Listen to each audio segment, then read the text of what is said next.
Hello my dear friends. तो कैसे हैं आप लोग? आई होप आप लोग अच्छे होंगे। आशा उम्मीद करता हूं कि आप लोग पढ़ाई अच्छे से कर रहे होंगे। तो आज हम लोग इस वीडियो में इंडियन पॉलिटी का प्रीवियस ईयर क्वेश्चन का जो सीरीज चलाया जा रहा था उसका ये वीडियो जो है नंबर 6 है। और इस वीडियो में हम लोग प्रियम्बल से रिलेटेड PYQ करने वाले हैं। यानी भारतीय संविधान का जो प्रस्तावना है, प्रियम्बल है, उससे भी भारतीय रेलवे के अलग अलग एग्जाम में पूछे गए हैं। तो उसी का हम लोग PYQ क्वेश्चंस करने वाले हैं इस वीडियो में। तो देख सकते हैं सारे क्वेश्चंस क्या होंगे, PYQ क्वेश्चंस होंगे। तो चलिए हम लोग स्टार्ट करते हैं। इससे पहले जो है इंडियन पॉलिटी का 5 चैप्टर का PYQ किया गया है और उसका जो वीडियो है इस यूट्यूब चैनल के प्लेलिस्ट बना होगा एक इंडियन पॉलिटी PYQ करके, वहां पे सारे वीडियो मिल जाएंगे, तो आप वहां से जाकर के देख सकते हैं। तो चलिए स्टार्ट करते हैं। पहला क्वेश्चन है, डैश के अनुसार संसद ने संविधान में संशोधन यानी 42वां संवैधानिक संशोधन किया और संविधान की उद्देशिका में पंथ निरपेक्ष, समाजवादी और अखंडता को शामिल किया है। तो पूछा जा रहा है कौन से आर्टिकल के अनुसार जो है संसद ने संविधान में संशोधन किया और कौन सा संशोधन था? ये 42वां संवैधानिक संशोधन था, किया गया था। और संविधान की उद्देशिका जो था उसमें पंथ निरपेक्ष, समाजवादी और अखंडता की बात की गई है, शामिल किया गया है प्रियम्बल में। तो कौन सा अनुच्छेद के तहत किया गया है और इन तीनों को जोड़ा गया है, पंथ निरपेक्ष, समाजवादी और अखंडता की बात की गई है। तो बताना है कौन सा आर्टिकल है। 4 ऑप्शन दिए गए हैं, अनुच्छेद 366, अनुच्छेद 359, अनुच्छेद 368, अनुच्छेद 358। तो इसका कौन सा आंसर होगा? आंसर ऑप्शन सी होगा। आर्टिकल 368 के अनुसार संसद ने संविधान में संशोधन किया और संविधान की उद्देशिका में पंथ निरपेक्ष, समाजवादी और अखंडता शब्द को शामिल किया गया है। तो याद रखेंगे आर्टिकल नंबर 368 है ना।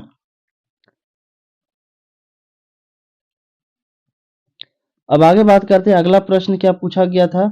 देख सकते हैं ये ग्रुप डी में पूछा गया था और 2022 में भी पहला शिफ्ट जो कि 26 तारीख को हुआ था 8वां महीना में, और 9वां महीना में जो हुआ था उसमें भी पूछा गया था। तो चलिए हम लोग देखते हैं और इसको डिस्कस करते हैं कि क्या क्वेश्चन पूछा गया था। धर्मनिरपेक्ष शब्द को डैश संशोधन अधिनियम के द्वारा भारत के संविधान की उद्देशिका में जोड़ा गया था।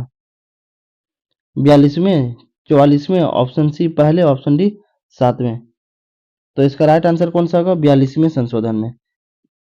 ठीक है, जैसा कि अभी बताए थे आप लोगों को पिछले क्वेश्चन में, यहाँ पे देख सकते हैं कि 42वें संवैधानिक संशोधन जो किया गया था भारतीय संविधान के आर्टिकल नंबर 368 के अनुसार संसद ने संविधान में जो है संशोधन किया गया था और जो है संविधान की उद्देशिका में पंथ निरपेक्ष, समाजवादी और अखंडता को शामिल किया गया था। तो यही क्वेश्चन पूछा गया था।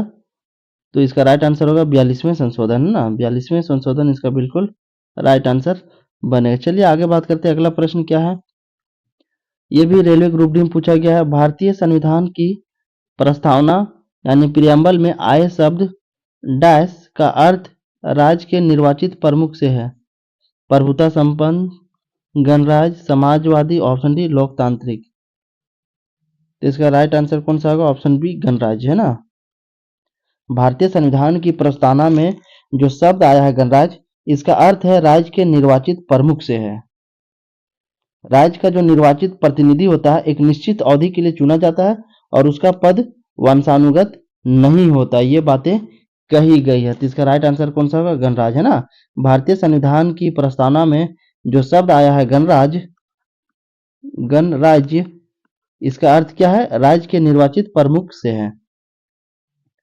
अगला प्रश्न क्या है, भारतीय संविधान में किस संशोधन द्वारा, देखिए अब पूछा जा रहा है कौन सा संशोधन के द्वारा जो है भारतीय संविधान में कौन सा संशोधन के द्वारा संप्रभु, लोकतांत्रिक, गणराज्य शब्दों को बदलकर संप्रभु, समाजवादी, धर्मनिरपेक्ष, लोकतांत्रिक, गणराज्य कर दिया गया और राष्ट्र की एकता शब्दों को भी बदलकर राष्ट्र की एकता और अखंडता कर दिया गया।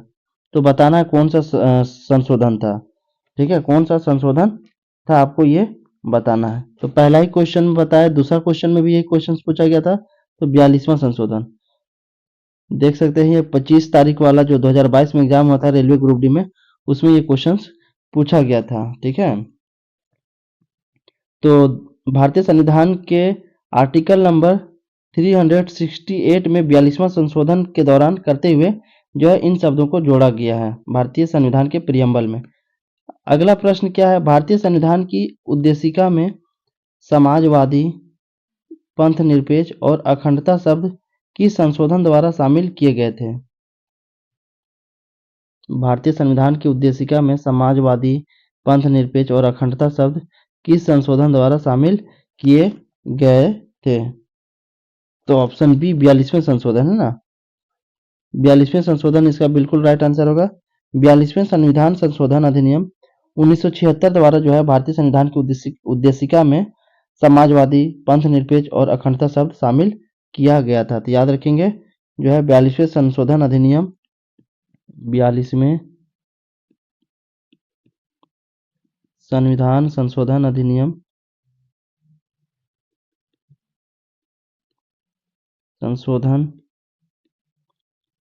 अधिनियम 1976, इसी के द्वारा जो है भारतीय संविधान की उद्देशिका में समाजवादी, पंथ निरपेक्ष और अखंडता शब्द शामिल किया गया था।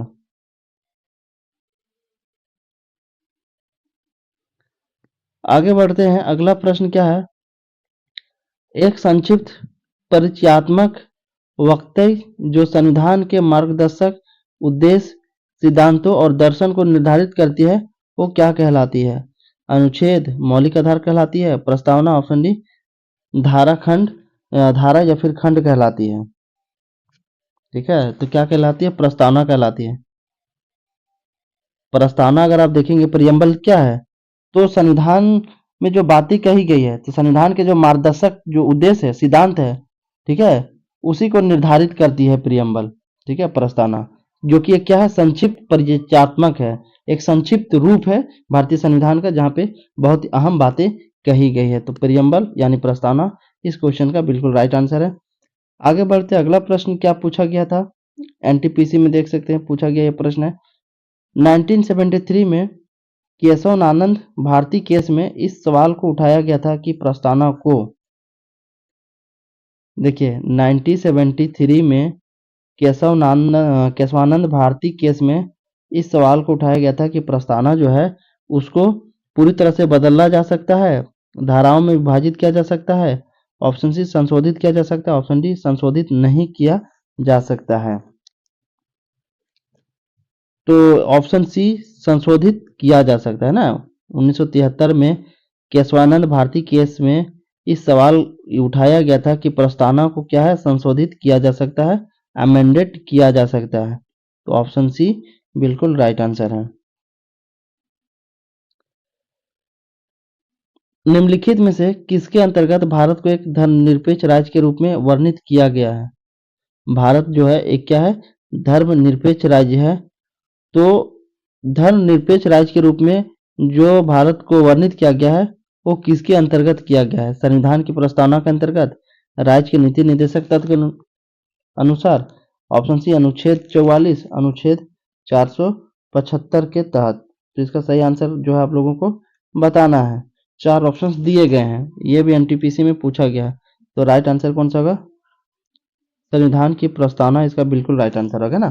भारतीय संविधान की प्रस्तावना में घोषणा के अनुसार जो है भारत एक धर्मनिरपेक्ष देश है और भारतीय संविधान सभी को अपने धार्मिक विश्वासों और तौर तरीकों को अपनाने की पूरी छूट देता है।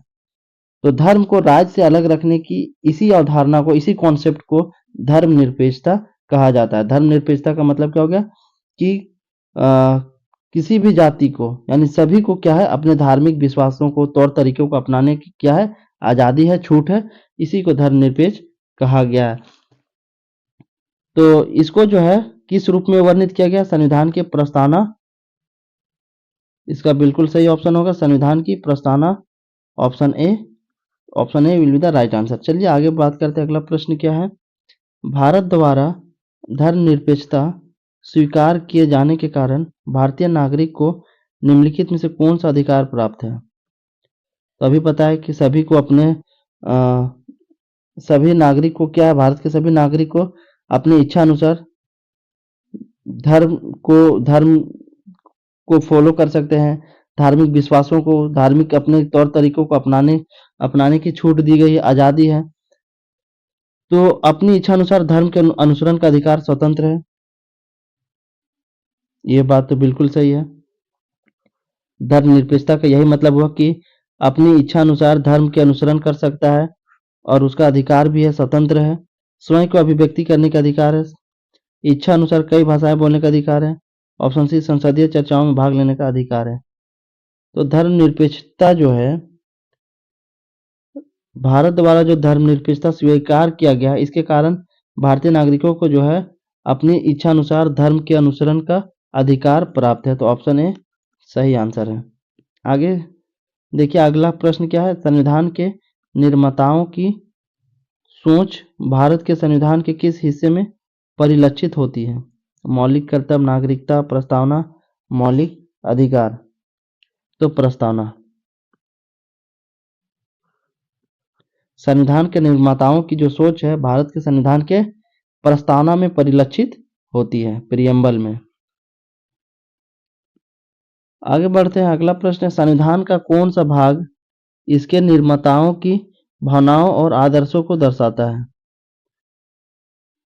संविधान का कौन सा ऐसा भाग है जिससे जो है इसके निर्माताओं की भावनाओं और आदर्शों को दर्शाता है? प्रियम्बल, मूल अधिकार यानी फंडामेंटल राइट्स, नीति निर्देशक तत्व, आपातकालीन उपबंध। तो प्रस्तावना इसका बिल्कुल राइट आंसर होगा। भारतीय संविधान का जो है प्रस्तावना एक ऐसा भाग है जो इसके निर्माताओं और भावनाओं को, जो निर्माता है और उसकी निर्माताओं की जो भावनाएं हैं उसको जो है दर्शाती है। नेक्स्ट प्रश्न क्या है, निम्नलिखित में से भारत के बारे में सही कथन का चयन करें। भारत के बारे में कौन सा सही ऑप्शन है उसको चयन करना है। भारत एक ईश्वरीय देश है। भारत एक धर्मनिरपेक्ष देश है। भारत में एक निश्चित राज्य धर्म है। न्याय केवल देश में रहने वाले भारतीयों को ही दिया जाता है। नहीं, भारत एक ईश्वरीय देश नहीं है। ऑप्शन ए तो गलत है। भारत एक धर्मनिरपेक्ष देश है।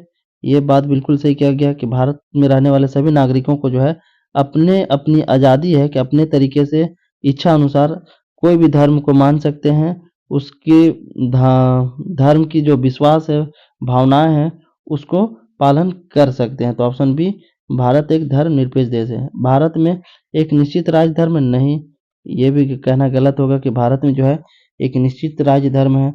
न्याय केवल देश में रहने वाले भारतीयों को दिया जाता नहीं, जो बाहर से भी लोग आते हैं उसको भी जो है भारत में न्याय देने का काम किया जाता है अगर उसके साथ कुछ गलती हुआ हो। तो ऑप्शन सी, डी भी क्या है, गलत है, और सी भी और ए भी ऑप्शन गलत है। तो ऑप्शन बी जो है मात्र एक सही है भारत के बारे में, कि भारत एक धर्मनिरपेक्ष देश है।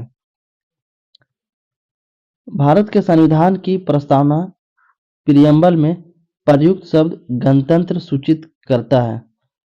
भारत के जो संविधान है और उस संविधान का जो प्रियम्बल है, प्रस्तावना है, उसमें एक शब्द का इस्तेमाल किया गया है गणतंत्र, जिसका इंग्लिश में कहा जाता है रिपब्लिक, है ना। तो इसका क्या अर्थ होता है कि देश का प्रधान वंशागत है, कि देश का प्रधान संवैधानिक शासक है। ऑप्शन सी, कि देश का प्रधान निर्वाचित प्रतिनिधि है, ऊपर का कोई नहीं। ऑप्शन